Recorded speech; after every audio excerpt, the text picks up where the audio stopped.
When I was 15, my mother bought my father a love boat.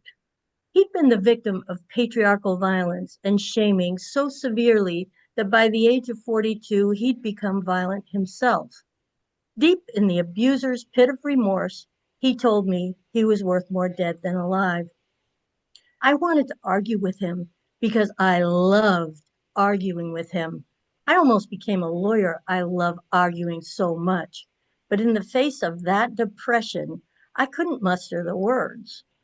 He'd been paralyzed by depression for 2 years, sitting in a wingback chair, drinking his breakfast instead of going out on road trips to sell insurance.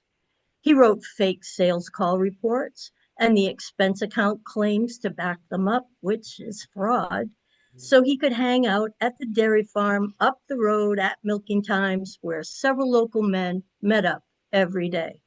The boys at the farm, they drank beer and told yarns in the barn.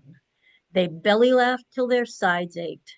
To Dad, these were real men who worked with their hands, men who fixed things like your car or your plumbing, while he just sold insurance. So he dreamed of being a lobster man. And my mom wanted to save him, even though she was the recipient of most of his violence. For decades, Mom had been embezzling money from the household budget for her runaway from home fund and she used that to buy him a Maine lobster boat. She was risking her life to save his.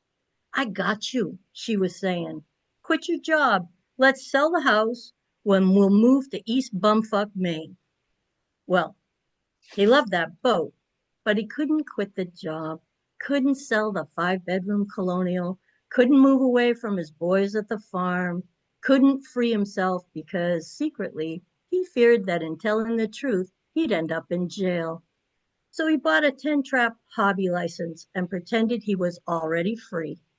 One April afternoon, after returning from setting the traps, he caught the mooring in front of our house and fell or jumped overboard, plunging into water so cold that icebergs were still floating by on their spring pilgrimage to the ocean. Then, when I was 50 something, my friend was hosting a psychic at her house. A psychic? I scoffed, but I was curious, so we sat knee to knee in a small room with our eyes closed for so long, I want to open one eye and peek. That's when he said, "Your father is here." Well, no, my father was dead. He's showing me a hand waving from the middle of a dark river. He's calling to your neighbor for help. The man is rowing toward the hand, but the hand slips beneath the surface and never comes back up. Your father says he didn't kill himself. He wanted to live. He wants you to know that he loved you more than his own life. Isn't that just what every abandoned child longs to hear? Dad, I said, you got any proof, any better proof to support that argument? Wow. Damn. Wow. Wow. Oh.